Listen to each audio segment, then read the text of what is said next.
Bom, boa noite. Boa noite. Agora sim, agora vamos começar, né? Então, né, estamos aqui, né, dentro da nossa atividade da disciplina de didática geral, com licenciados da matemática e da história, mas temos outros licenciados aqui. Então já ficamos sabendo que temos licenciados de física da UFRJ, acho que de letras também, pedagogia. Então estamos muito contentes, né, de estarmos aqui nesse encontro com o professor Victor Augusto Giraldo, professor da UFRJ, que gentilmente veio aqui hoje para compartilhar, né, seus conhecimentos, seus saberes. Então, vou fazer aqui, né, uma breve apresentação do professor Victor. Professor Victor Giraldo é bacharel em matemática e mestre em matemática aplicada pelo Instituto de Matemática da Universidade Federal do Rio de Janeiro e doutor em engenharia de sistemas e computação pelo Instituto Alberto Luiz Coimbra, pela Universidade Federal do Rio de Janeiro, com estágio em doutoramento no Institute of Education, no University of Warwick, o meu inglês, Reino Unido. Membro do GT de Educação Matemática da Associação Nacional de Pesquisa e Pós-Graduação em Educação PED e do GT de Formação de Professores de Ensino de Matemática pela Sociedade Brasileira de Educação Matemática. Atualmente é professor associado do Instituto de Matemática da UFRJ desde 1992, da licenciatura em Matemática e do Programa de Pós-Graduação em Ensino de Matemática, o PEMAT, na UFRJ, e também do Programa de Pós-Graduação em Educação PPGE, na UFRJ. E é coordenador do Laboratório de Práticas de Matemáticas do Ensino. Então, vamos passar agora aqui para o professor Victor e espero que todos possam aqui aproveitar ao máximo do que vai ser exposto aqui na nossa roda de conversa. Então, obrigado, Fábio. Obrigado pelo convite. É um grande prazer estar aqui. Sempre é muito bom estar em outras instituições conversando com alunos e alunas de licenciatura, trocando ideias sobre essas questões que são tão centrais na educação básica de hoje, né? Então, boa noite a todos, todas e todos, e vamos lá, começar a conversar. Bom, primeiro, como o Fábio falou, eu tenho uma formação inicial em matemática, né? Assim, na verdade, em bacharelado, não sou nem licenciado em matemática, e ao longo da minha trajetória profissional como professor na UFRJ, eu fui gradativamente migrando para o campo da educação e, mais especificamente, trabalhando com perspectivas decoloniais na formação de professores, em particular na formação de professores que ensinam matemática. Então, a questão, né, falando desse lugar de fala, né, a questão central assim, que eu trouxe para conversar com vocês hoje, eu acho que é uma questão bastante importante que tem a ver com o seguinte. Hoje, no Brasil, a gente tem várias políticas públicas que dizem respeito à educação antirracista, né? A gente tem diretrizes curriculares nacionais de educação para as relações étnico-raciais, a ERER. A gente tem também diretrizes nacionais para a educação escolar quilombola, para a educação escolar indígena, e a gente tem as leis da 10.639 e 11.000, qual é o número mesmo? 639, sempre a outra, 11.645. Isso, 645, que tornam obrigatório na educação básica o ensino de cultura indígena, dos povos originários africana e afro-brasileira, né? Assim. Então, diante desse panorama, né, eu acho que a questão importante para a gente conversar é um pouco essa aqui, que é, falando de decolonialidade, de educação antirracista, o que as disciplinas ditas exatas têm a ver com isso, né? Então, acho que é muito legal conversar sobre isso com um grupo que tem licenciandos em matemática e licenciandos em história, né? Principalmente, né? Além de outras pessoas. Por quê? Existe um senso comum, digamos assim, entre professores e professores de educação básica, que essa discussão só diz respeito às disciplinas ditas humanas, né? Sobretudo história, linguagens, língua portuguesa e artes. E o que eu espero convencer vocês hoje é que essa é uma discussão que diz respeito a todo mundo, né? Que é professor e professora de todas as disciplinas. E talvez seja mais importante ainda a gente incorporar essas perspectivas nas nossas práticas no caso das ciências ditas exatas, né? Por alguns argumentos que eu vou tentar, enfim, conversar com vocês. E vocês devem ter reparado aí também nesse slide que eu estou colocando a palavra exatas entre aspas, né? Assim, porque isso eu acho que é uma das primeiras coisas dessa classificação entre ciências exatas e ciências humanas, é uma coisa fundamental para a gente tensionar e para a gente desconstruir se a gente quer ter uma educação de fato antirracista, né, na educação básica. Então a gente precisa, isso é uma das coisas que eu quero assim conversar ao longo da minha fala, para ter uma educação de fato antirracista, a gente precisa partir da perspectiva de que todas as disciplinas são humanas, na verdade. Então acho que esse termo exatas é muito ruim, porque ele produz uma imagem de que o conhecimento matemático não é produzido por humanos, né? Assim, e isso é uma das coisas que eu quero voltar a falar daqui a pouco, beleza? E também, como o Fábio falou, a gente está fundamentalmente dentro de uma disciplina, né, de didática. Então o Fábio me falou, eu estou pensando mais nessa minha participação aqui como uma roda de conversa do que como uma palestra. Então esse PowerPoint aí que eu preparei é mais um guia assim, para trazer várias questões. Ele está muito grande, certamente o que tem aí não vai dar tempo de falar tudo hoje, mas ele está à disposição também, depois o Fábio pode compartilhar com vocês. Então algumas partes eu vou passar mais rápido, outras eu vou assim, por questão de tempo mesmo, e eu gostaria de pedir que vocês fiquem bastante à vontade para me interromper a qualquer momento, tá? Quer dizer, pensar nesse momento aqui, como eu disse, mais como uma roda de conversa do que como uma palestra, beleza? Então, em alguns momentos eu vou parar assim para tentar provocar um pouco vocês, mas além disso, em qualquer instante, fiquem à vontade, por favor, para parar e colocar qualquer questão que assim vocês estiverem refletindo. Eu prefiro assim, beleza? Bom, e para começar a pensar sobre essas questões, eu trouxe assim essa questão disparadora aí, né? O que as ciências ditas exatas têm a ver com isso? Eu trouxe duas memes, né? Que tem muito a ver, assim, que eu acho que essas memes, elas ilustram a importância da gente pensar sobre isso. E daqui a pouco eu acho que eu vou voltar a explicar o que eu quero dizer com isso. Então, por que eu acho que essas duas memes têm a ver com isso?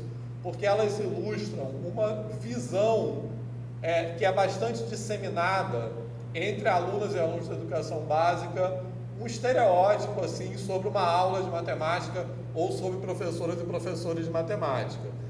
Não está dando para ver, que está um pouco longe, né, assim, mas especialmente aquela da esquerda ali.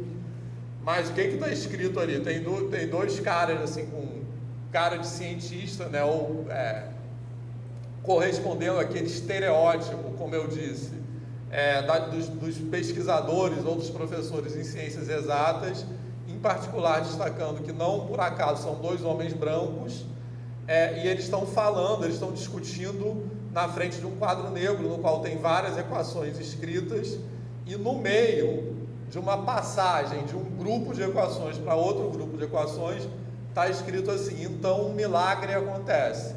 E essa muitas vezes eu acho que é a sensação que as pessoas da educação básica têm numa aula de matemática. um milagre acontece quer dizer como se as coisas caíssem do céu, né? Então as coisas, professor de matemática tem muito esse estereótipo, né? Tem muito essa coisa de tirar coisas da manga. E isso na nossa cultura profissional docente, né, de professores e professoras de matemática, é quase considerado uma coisa valorizada. O professor que é showman, assim, que faz coisas que ninguém tem direito, né? Então isso tem muito a ver com o fato de eu estar colocando o termo ciências exatas entre aspas, né? Porque essa ideia de que o conhecimento matemático é algo que cai do céu corresponde à ideia de que não é um conhecimento produzido por pessoas e contextualizado socialmente e historicamente, né? E essa visão geral, socialmente disseminada sobre a matemática, ela se transmite, né? Ela reverbera na nossa cultura profissional docente e nas nossas práticas docentes como professores e professores de matemática. Então é um pouco isso. E a outra meme que está, né, do lado direito, quer dizer, de quem está olhando, ela também retrata uma outra coisa que também precisa muito ser desconstruída e que eu acho que é muito comum, estereotípica nas práticas de professores de matemática, que é o mito da genialidade, que é uma coisa que eu vou voltar daqui a pouco. Então, o professor está falando assim, eu vou demonstrar duas coisas para vocês hoje, né? Assim, o teorema e o que falta de inteligência a vocês para entender isso aqui. Então, muito comumente, as aulas de matemática na educação básica e também na educação superior são pautadas dessa forma, né? São pautadas por uma tentativa de hierarquização para saber quem é mais inteligente do que quem e quem acessa ou não acessa aquele conteúdo. E essa hierarquização se dá não só entre os alunos, né, mas também entre os alunos e professores. Então a gente tem, não é incomum, professores ou professoras de matemática que parece que para eles é mais importante demonstrar o quanto eles sabem do que se preocupar com a aprendizagem, o quanto eles sabem mais do que se preocupar com a aprendizagem dos alunos, né? E eu vou defender aqui que essas são coisas que nós precisamos muito desconstruir nas nossas práticas e que tem uma raiz cultural que é muito colonial. E elas, em particular, revelam sentidos que nós precisamos problematizar sobre o que é matemática, né? O que se entende por matemática como área do conhecimento e como disciplina escolar, o que é educação, quais são os objetivos, por que a gente ensina, por que existe escola e, juntando essas duas coisas, o que é educação matemática, né? Então, essas coisas que o pensamento decolonial nos ajuda a problematizar, beleza? Então, quem se identifica com isso que essas memes retratam aí, quem já se viu como no lugar de aluna ou aluno na educação básica ou na educação superior, nessa posição, eu gostaria de compartilhar, assim. Fala.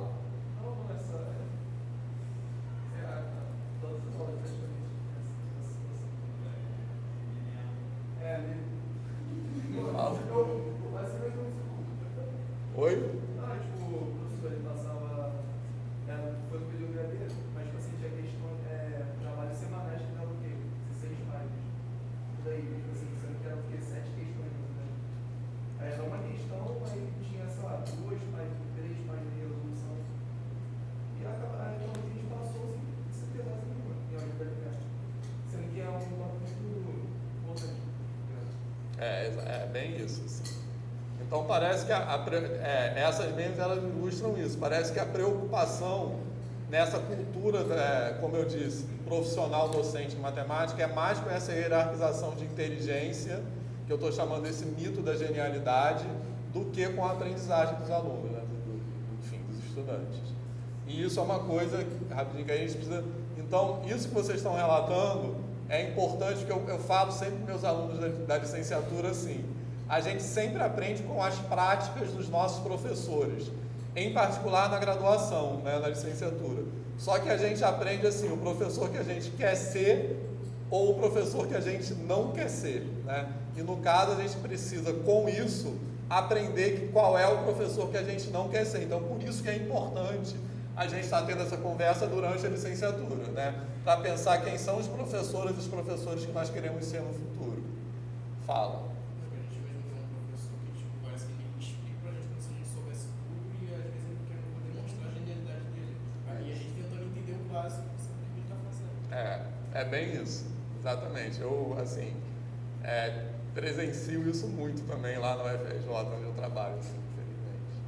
E isso acontece também na educação básica, né? Assim, acho que acontece na educação superior, mas na educação básica também. Tem professores que têm. E o que eu quero dizer é que hoje, como eu disse, isso tem uma raiz colonial. Então já vou dizer o que eu quero dizer com isso, tá? E eu trouxe também. Eu estou enrolado aqui, mas enfim, tudo bem. E eu trouxe também outra coisa que ilustra, né, essa visão disseminada, essa visão geral, esse estereótipo do ensino de matemática, que é isso aqui. Bom, então o que eu vou mostrar aqui também, eu acho que é só uma provocação inicial, um pedaço de uma tese de doutorado em ensino de matemática do Diego Matos, que foi meu orientando, e ele trabalhou com decolonialidade e ensino de matemática na educação básica. Então, como parte do trabalho dele, esse trabalho foi feito numa escola pública federal aqui no Rio de Janeiro, no estado do Rio de Janeiro, e como parte do trabalho dele, ele propôs essa pergunta que está aparecendo aí na tela para uma turma de alunos do 9º ano, né? Quais são suas impressões sobre a matemática ensinada na escola? Aquele risco ali no meio, não sei o que está aparecendo, não tem nada a ver, tá? E ele pediu para os alunos responderem essa pergunta por meio de um desenho e por meio de uma redação.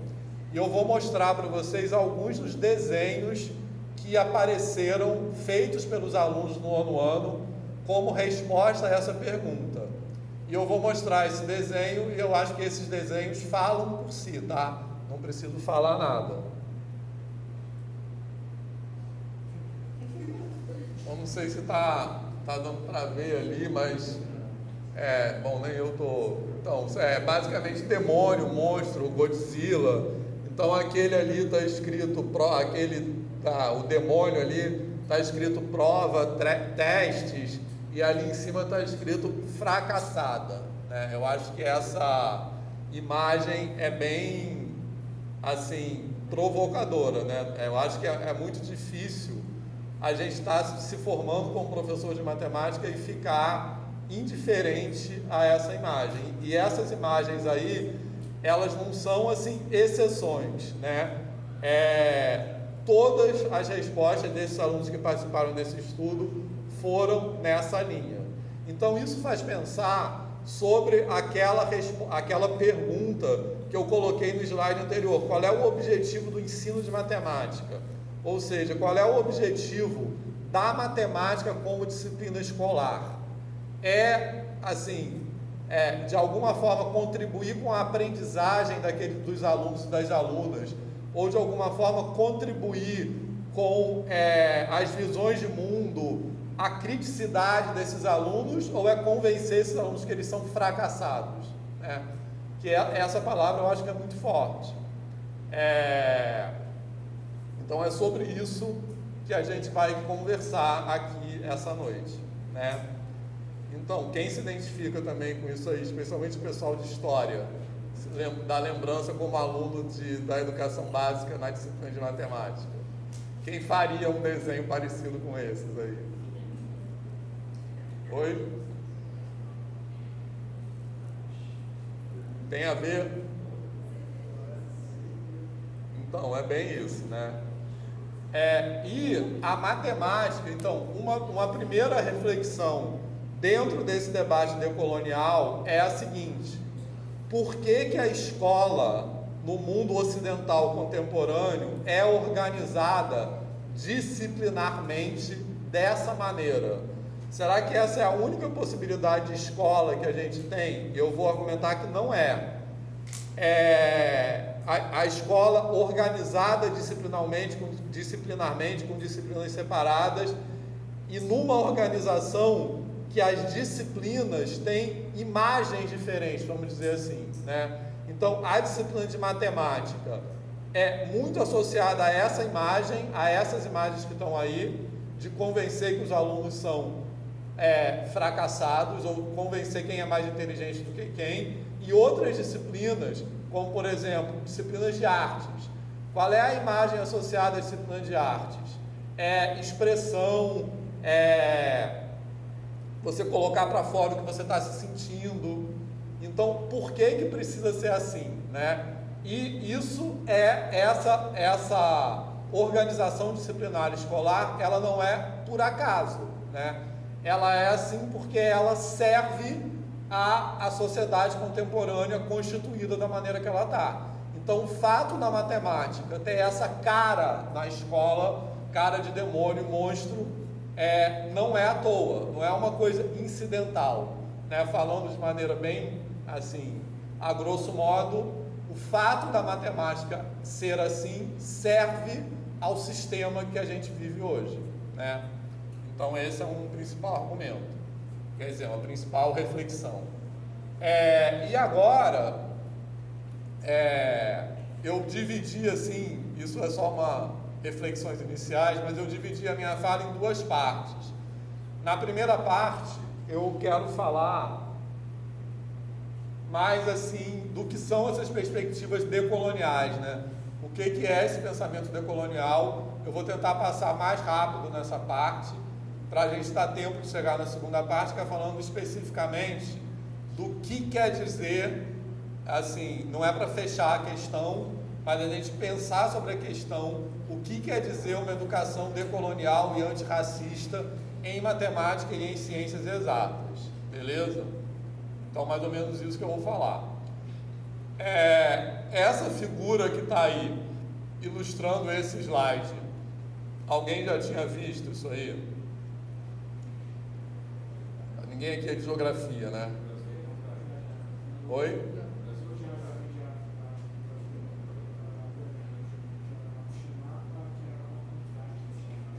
É um mapa assim, entre a virar de cabeça para baixo, né? Assim, isso é uma gravura de um artista uruguaio que chama.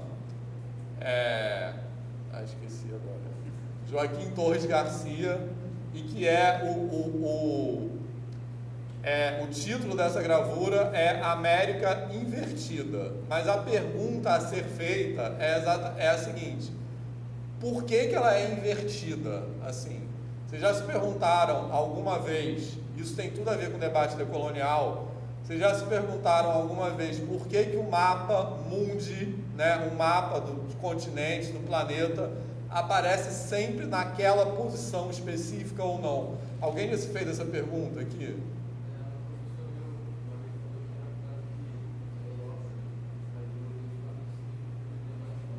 Exatamente. Isso tem a ver com aquilo que vários autores chamam do norte global e o sul global, né? O que quer dizer isso? Quer dizer, é a ideia de que os países dominantes, digamos assim, os países mais desenvolvidos, são colocados numa posição hierarquicamente, quer dizer, essa coisa do em cima embaixo representa uma posição hierarquicamente superior do que. Então, essa é a ideia do norte global e do sul global. E o que é importante pensar é que, reparem que a resposta que ele deu não é uma resposta assim geofísica, é uma resposta política. Então, não existe nenhuma razão geofísica para o mapa ser colocado daquela maneira, né? A razão é puramente uma razão política, né? Porque, como a gente sabe, embora isso esteja em questão hoje em dia, a Terra é redonda, né? Então, o mapa que a gente vê é uma planificação da Terra. Então, desse ponto de vista geográfico, assim, ou físico do planeta, tanto faz você fazer essa planificação de qualquer perspectiva. Então, por que a escolha da perspectiva é aquela, né? como eu estava dizendo, é uma razão política, né? Além disso, né, só aproveitando, a maneira que essa projeção do globo, da planificação do globo é feita, o hemisfério norte, ele aparece muito maior do que o hemisfério sul. Então, as terras, os continentes no hemisfério norte parecem muito maiores do que eles são, na verdade, em relação ao hemisfério sul, né? E isso, como eu disse, é uma opção política, isso não é à toa, né? Beleza? Então, esse mapa é uma tentativa, né? Quer dizer, é uma provocação para virar a organização política do mundo ocidental contemporâneo de cabeça para baixo. E é isso que a gente precisa fazer. E também para provocar essa reflexão, uma outra coisa que nos ajuda a pensar nisso, que eu gosto bastante, né, que eu até esqueci de falar. Eu comecei no meu primeiro slide com essa bandeira, todo mundo conhece isso aí? Que é o Samba Enredo da Mangueira, né, da Escola de Samba Mangueira de 2019. Né? Então, assim como a gravura que estava no slide anterior, de Joaquim Torres Garcia, esse Samba Enredo, ele se propõe a virar as coisas do avesso, né, assim, a virar as coisas de cabeça para baixo. Então, o que esse enredo da Mangueira de 2019 fala é sobre uma história que a história não conta. Então, as pessoas de história aqui podem se manifestar, por favor. Então, a gente tem, no Brasil e na América Latina, uma narrativa histórica hegemônica, né, que é uma versão da história, né, assim. Então, ela narra essa história do Brasil, né, do território que hoje se chama Brasil, de uma perspectiva que é muito enviesada politicamente, né? Então, esse samba enredo da Mangueira, ele nos provoca a pensar, como o nome está dizendo, numa história que a história não conta, ou seja, quais são os corpos e quais são os grupos e as culturas que estão invisibilizados nessa narrativa histórica convencional, né? Então, ele vai falar ali nos versos que eu destaquei em vermelho, com versos que o livro apagou. Desde 1500 tem mais invasão do que descobrimento. Tem sangue retinto pisado atrás do herói emoldurado. Mulheres, tamoios, mulatos, eu quero um Brasil que não está no retrato, né? Assim. Então é um pouco esse movimento, né, que a gente precisa fazer com a história como disciplina escolar, né, assim, pensar sobre qual é a versão da história que a gente conta na educação básica, e é um movimento que eu quero convencer a vocês que nós precisamos fazer também na matemática escolar. Então, o que eu quero falar daqui a pouco na segunda parte da minha fala qual é a matemática que a história não conta, né? E como a gente traz essa matemática que a história não conta para a educação básica, para produzir um ensino de matemática que produza nos alunos reações diferentes daquelas que estavam nos primeiros slides. Beleza? Então, eu quero destacar para isso, né, um dos versos desse Samba Enredo da Mangueira de 2019, que eu acho que eu gosto muito desse verso, e ele nos ajuda muito a pensar nisso, né?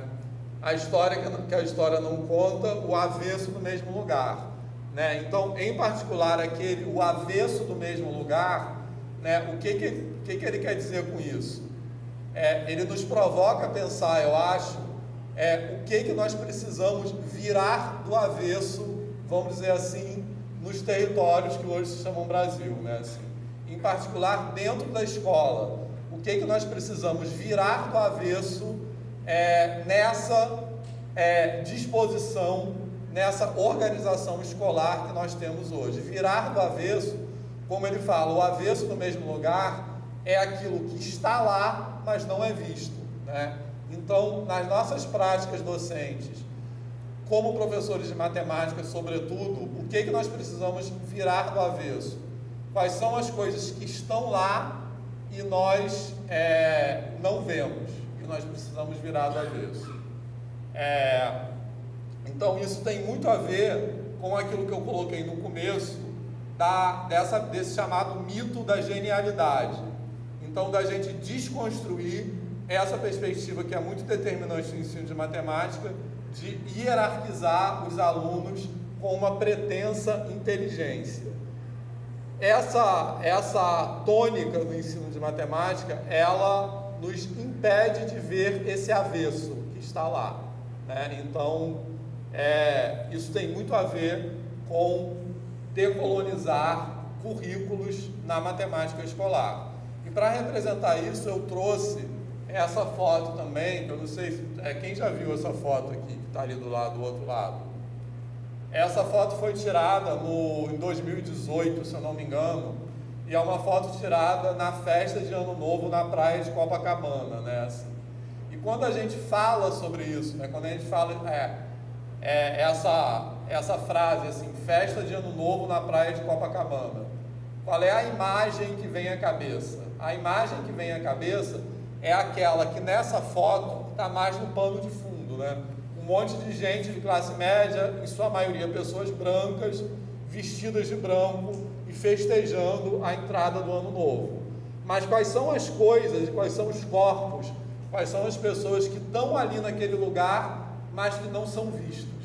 E que nós precisamos, nas nossas práticas docentes, virar do avesso. Então, eu acho que essa imagem, ela na época foi bastante polêmica, teve várias interpretações, né, provocou bastante discussão, mas eu estou trazendo aqui para nos provocar também essa reflexão. Nas nossas salas de aula, nas nossas práticas docentes, quais são os corpos que estão ali, mas que não são vistos?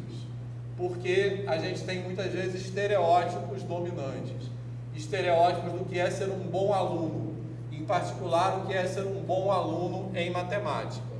Então é um pouco isso, como é que a gente transporta aquilo que essa imagem representa para as nossas práticas docentes, para as nossas salas de aula. Essa é a reflexão. Beleza? Algum comentário, Fábio? Certo, então vamos lá. Bom, aí é um outro samba que eu vou passar um pouco rápido por conta do tempo. Mas é um outro samba que é bem mais antigo que o Samba da Mangueira, mas ele faz uma provocação parecida, né? Então esse samba é de uma escola de samba Quilombo, que foi uma escola de samba, conhece? Formada por um grupo de sambistas bem importantes, Candeia, Ney Lopes, Wilson Moreira, que era uma escola de samba não competitiva, né? E ela tem esse samba aí, ao povo em forma de arte, que ele faz, é bem isso também, a história que a história não conta. Então ele propõe uma outra narrativa para os povos africanos e afro-brasileiros, ou afrodiaspóricos, como eu tenho preferido falar, né? Assim. Então esse samba também ele nos provoca a pensar nessa narrativa oficial, ou nessa narrativa predominante e hegemônica da história brasileira, quando a gente pensa nos povos africanos, nas pessoas escravizadas e nos povos afrodiaspóricos que foram trazidos ao Brasil pela escravização, pelo tráfico transatlântico, como essa história dominante fala, em que lugar ele coloca essas pessoas. É sempre num lugar inferiorizado, de mão de obra braçal, desprovido de intelectualidade, desprovido de cultura. É isso que essa narrativa histórica dominante nos provoca a pensar. Esse é o estereótipo que aparece inclusive na grande mídia brasileira, sempre que se fala do período colonial no Brasil e sempre que se fala de escravidão. Então, o que esse samba nos ensina é que, com o tráfico transatlântico, né, além das pessoas escravizadas, também foi transladado pela diáspora cultura, sabedoria, tecnologia, e essas coisas são invisibilizadas por essa história, por essa narrativa histórica convencional. Então é um pouco isso que esse samba nos ensina, né? E aí, o que esses, passando agora a alguns autores que falam dessas perspectivas decoloniais, basicamente o que eles argumentam é que o que significa o termo colonialidade e colonialismo. O que esses autores vão argumentar é que eles chamam assim, com o termo colonialismo, é o período colonial propriamente dito, né? Ou seja, é a dominação administrativa e geográfica de uma nação sobre outra, né? Que terminou formalmente com aquilo que a gente chama de independência, nessa narrativa histórica convencional. Mas o que esses autores vão argumentar é que os padrões de poder que estavam presentes ali naquele período colonial, eles permanecem até hoje. E eles determinam a organização social, cultural e intersubjetiva, ou seja, entre as pessoas na sociedade brasileira contemporânea, tá certo?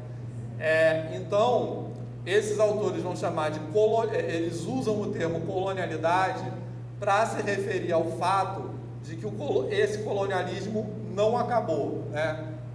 Dessa perspectiva cultural, social e intersubjetiva, a gente ainda vive num período colonial, né? Então,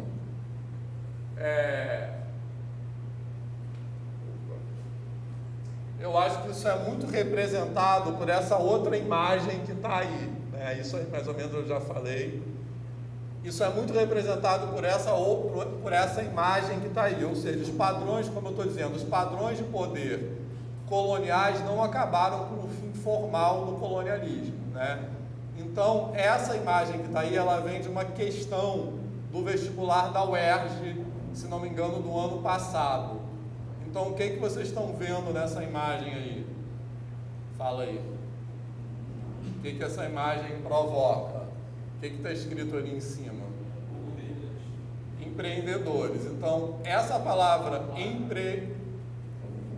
está escrito ali, os empreendedores, né? E é um cara puxando uma liteira, e nessa liteira está escrito Uber. Essa cadeirinha aí, não sei se o nome é liteira isso, mas enfim. Essa cadeirinha aí, então ele está na posição de uma pessoa escravizada.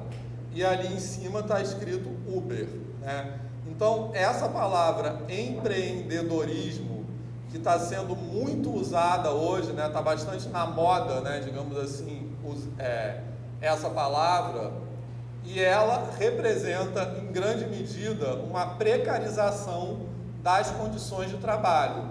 E para representar essa precarização, a gente, inclusive, usa o termo uberização das relações de trabalho, né? Então, o que quer dizer essa uberização?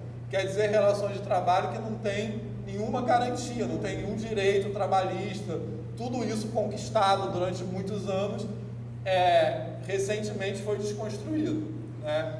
Então, eu acho que isso ilustra bem essa ideia de que essas relações coloniais que atravessam todos os setores da nossa sociedade não terminaram com o fim do colonialismo formal. Então, essa palavra empreendedorismo, a gente pode argumentar que ela é usada hoje para mascarar ou para romantizar ou para idealizar relações de trabalho que são precarizadas.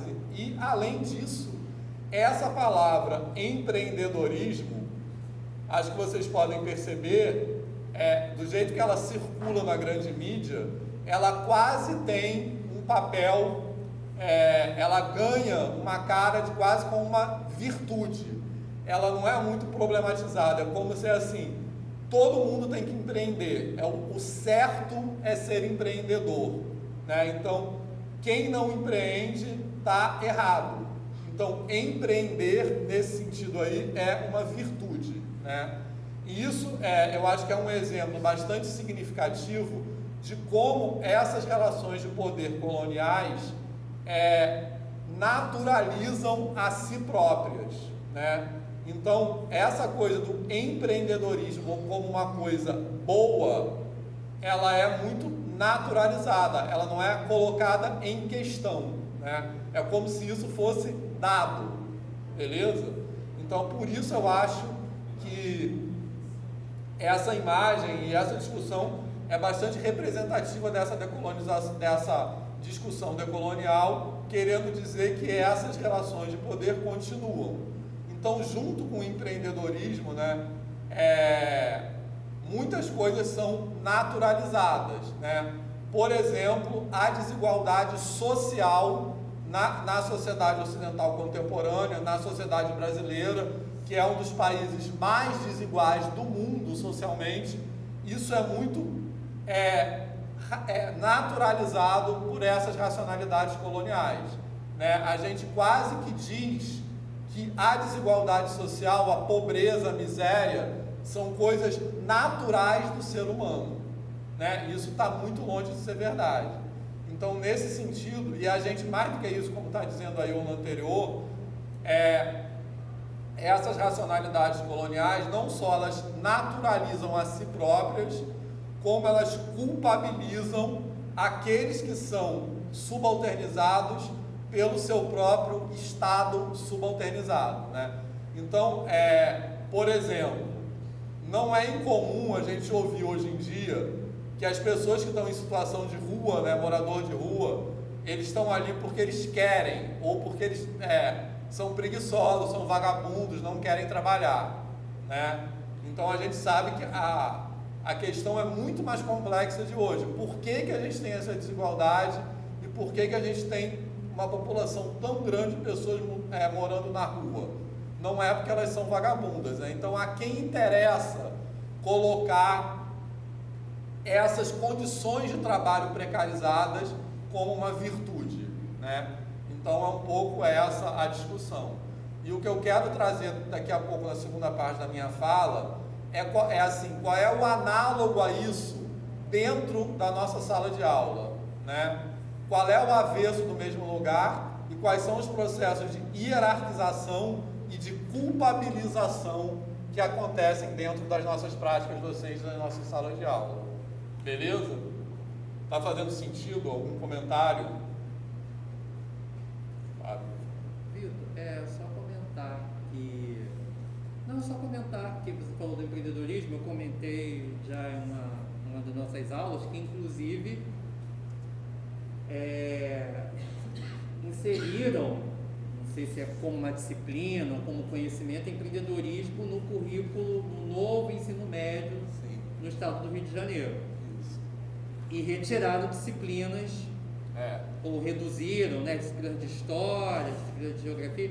Então, assim, é bem preocupante, né? O que a gente está vivenciando, né? Então, essa inserção do empreendedorismo como disciplina nos faz pensar sobre isso. Por que a organização disciplinar da escola é essa e não outra?